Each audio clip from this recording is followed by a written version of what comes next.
Government exams కోసం తక్కువ ఖర్చులోనే maths, aptitude, reasoning వంటి కోర్సులు నేర్చుకోవడానికి ఇప్పుడే కాల్ చేయండి.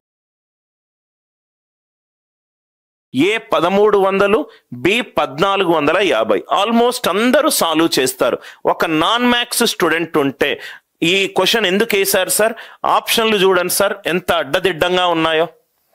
13.46, 7.41, 9.86, 11.54. లోయెస్ట్ వాల్యూ ఏమో చాలా జాగ్రత్తగా నేను చెప్పే ప్రతి పాయింట్ వినండి. లోయెస్ట్ ఏమో 7.41, హైయెస్ట్ ఏమో 13.46. దూరంగా ఉన్నాయి, ఆన్సర్ ఆప్షన్లు దూరంగా ఉన్నాయి.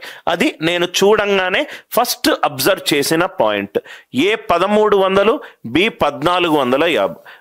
బి అప్రాక్సిమేట్లీ ఏ కంటే ఎంత ఎక్కువ? బి ఎంత ఎక్కువ? 150 ఎక్కువ. దేని మీద? 1300 మీద. 1300 మీద మనము 150/1300 కనుక్కోవాలి. 150/1300 కనుక్కోవాలి. దయచేసి దీని ఇట్లా కొట్టేయడం అదేమీ చేయకండి. నవ్వు ఇక్కడ చూడండి సార్, కాన్సెప్ట్. ఫస్ట్ కాన్సెప్ట్ ఇక్కడ చూడండి సార్, ఫస్ట్ కాన్సెప్ట్ రైట్. ఇది 150. ఇక్కడ చూస్తే గనక 158ల 1200, 159ల 1350. ఆన్సర్ 1/8 నుంచి 1/9 మధ్యలో ఉంటుంది. దయచేసి 13ని ఇట్లా కొట్టేసి డెసిమల్ కనుక్కోవాల్సిన అవసరం లేదు. మళ్ళీ ఎక్స్ప్లెయిన్ చేస్తున్నాను.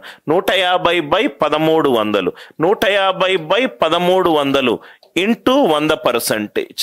ఇది చూడండి సార్ రైట్. 158ల 1200, 159ల 1350. నాన్ మ్యాథ్స్ స్టూడెంట్ ని దృష్టిలో పెట్టుకొని చెప్తున్నాను. ఆన్సర్ 1/8, 1/9 మధ్యలో ఉంటుంది. 1/8 ఏమో బేసిక్ పర్సంటేజ్, అది అందరికీ తెలిసి ఉండాలి. 1/9 ఏమో 11.11%. ఆన్సర్ 11.11 నుంచి 12.5 మధ్యలో ఉండాలి. ఈ రెండిటి మధ్యలో ఉండాలి. ఇవన్నీ సెషన్స్ నాన్ మ్యాథ్స్ స్టూడెంట్స్ కూడా మొట్టమొదటిసారి ఎగ్జామ్ క్లియర్ అవ్వడానికి డెవలప్ చేసిన స్ట్రాటజీలు. 8ల 9ల ఆన్సర్ 11.11 నుంచి 12.5 మధ్యలో ఉండాలి. ఇది కాదు, ఇది కాదు, ఇది కాదు. ఆన్సర్ ఎంత? 11.54. 11.54. ఇక్కడ చూడండి సార్, 11/47 అని ఉంది. మనకు ఆన్సర్ ఆప్షన్లు దూరంగా ఉంటే 11/44, 11/55. అంటే ఆన్సర్ 1/4, 1/5 మధ్యలో ఉండాలి. ఆన్సర్ 20-25% మధ్యలో ఉంటుంది. ఇది ఫస్ట్ ఎగ్జాంపుల్. నేను ఎలా అయితే చెప్తున్నానో అలానే మీరు నోట్స్లో రాసుకోండి. ది బేసిక్ నేను అడ్వాన్స్ లెవెల్లోకి తీసుకొని వెళ్తాను రైట్. వచ్చు అని అనుకొని, ఆన్సర్ వచ్చింది అని అనుకొని హ్యాపీగా ఫీల్ అవ్వకండి రైట్. మీరు కొంచెం ముందుండొచ్చు. నాన్ మ్యాథ్స్ స్టూడెంట్స్ని కూడా మీకంటే ముందుకు తీసుకొచ్చే స్ట్రాటజీలు నా దగ్గర కొన్ని వందలు ఉన్నాయి రైట్. సో కాబట్టి ఆన్సర్ వస్తే సంతోషించొద్దు. ఎలా చెప్తున్నానో అలానే రాసుకోండి. 17/73, 17/17 17/5 40. అది కూడా ఆన్సర్ 1/4 నుంచి 1/5, 20-25% మధ్యలో ఉంటుంది. నేనేం చేశాను ఈ క్వశ్చన్లో? ఇది ఒక నాన్ మ్యాథ్స్ స్టూడెంట్ ప్రాబబ్లీ 150ని 130 తోటి డివైడ్ చేయడం టైం కన్జ్యూమింగ్ అని తనకు అనిపిస్తే మీరు ఈజీగా 15/8ల 120 రైట్. 1/8, 1/9, 1/8, 1/9. ఇక్కడ మీరు చేస్తూ ఇంకో పాయింట్ని మైండ్లో పెట్టుకోండి సార్. ఆ పాయింట్ ఏంటంటే ఇక్కడ చూడండి సార్, సపోజ్గా 1/3 ఉన్నది. 1/3 ఏంటి? 33.33%. డినామినేటర్ని తగ్గించాను అనుకోండి. డినామినేటర్ని తగ్గిస్తే రైట్ ఇదేమైంది? 1/2 ఏమైంది? 50% అయింది. డినామినేటర్ వాల్యూ తగ్గితే పర్సంటేజ్ పెరిగింది. Are you all with me? Denominator value తగ్గితే పర్సంటేజ్ పెరిగింది. 15/1300. ఇక్కడ మీరు చూసిన 13 1s are 13, 20, 11 point something. ఇక్కడ కూడా మీకు ఈజీ కనబడుతుంది.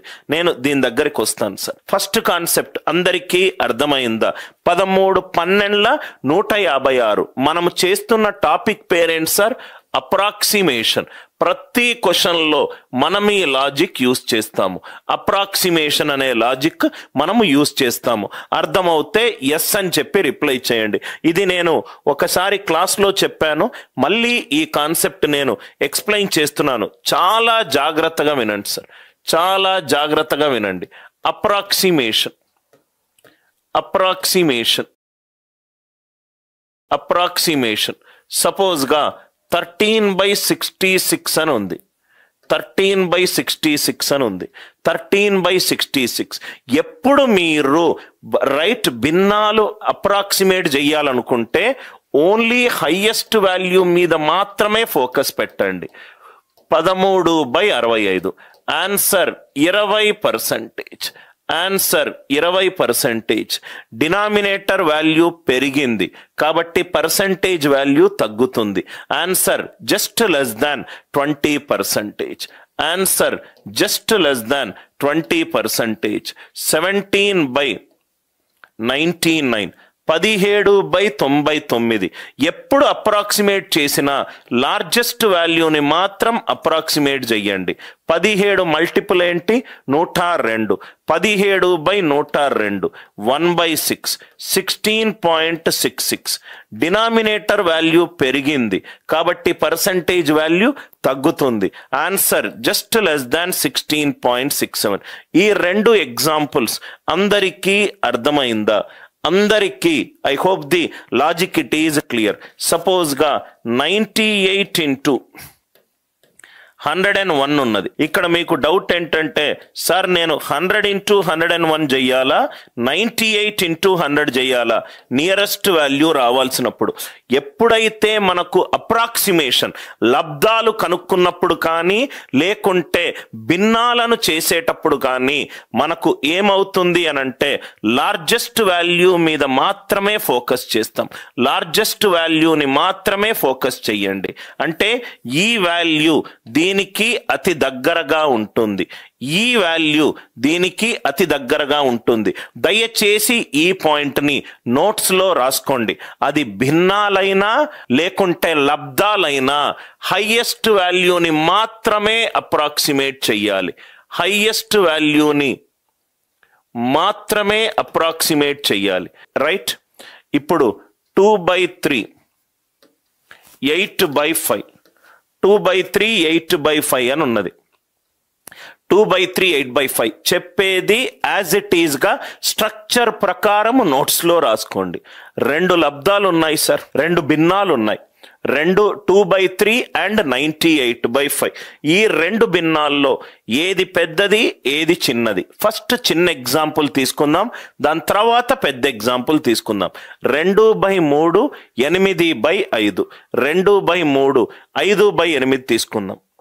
సో అన్ని 2/3 5/8. ఇది మనం భిన్నం కంపేర్ ఎలా చేస్తాం? క్రాస్ మల్టిప్లై చేయండి. 2 8s are 16, right? 3 5s are 15. 16 is greater than 15. 16 is greater than 15. 16 is greater than 15. ఇది మీ అందరికీ తెలిసిన concept. Right? Right. I hope 2/3 5/8 ఈ రెండు భిన్నాలను కంపేర్ చెయ్యాలి అని అనుకుంటే రైట్ ఇది చూడండి sir. 2 8s are 16. 3 5s are 15. చిన్న వాల్యూ కాబట్టి మనము ఇలా చేస్తాము. నౌ ఇంకో కాన్సెప్ట్ చూడండి సార్. ఇది న్యూమరేటర్ భిన్నాల్లో numerator less than denominator.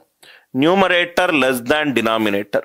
Numerator less than denominator. నవ్వు ఇక్కడ చూస్తే గనక న్యూమరేటర్ లెస్ దాన్ డినామినేటర్ ఉంది.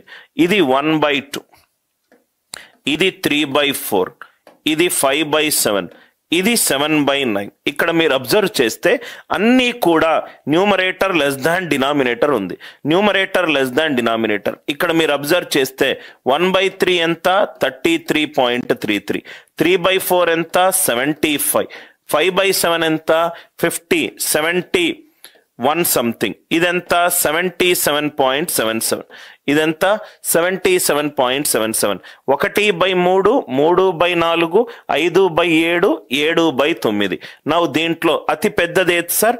7/9 పెద్దది. అంటే న్యూమరేటర్ లెస్ దాన్ డినామినేటర్ ఉండి ఏది హైయెస్ట్ న్యూమరేటర్ ఉండి ఏది హైయెస్ట్ డినామినేటర్ ఉంటే ఆ వాల్యూనే హైయెస్ట్. ఏదైతే భిన్నాల్లో న్యూమరేటర్ బై డినామినేటర్ ఉండి న్యూమరేటర్ లెస్ దాన్ డినామినేటర్ ఉండి న్యూమరేటర్ వాల్యూ ఎక్కువ ఉండాలి, డినామినేటర్ వాల్యూ ఎక్కువ ఉండాలి, రైట్? డినామినేటర్ వాల్యూ ఇవ్వాలి. దానికి ఏది హైయెస్ట్ సార్? 7/9 అనేది హైయెస్ట్. మళ్ళీ చెప్తున్నాను, నోట్స్లో రాసుకోండి. ఇది మెల్లమెల్లగా నేను ప్రాబ్లంలోకి తీసుకొని వెళ్తాను.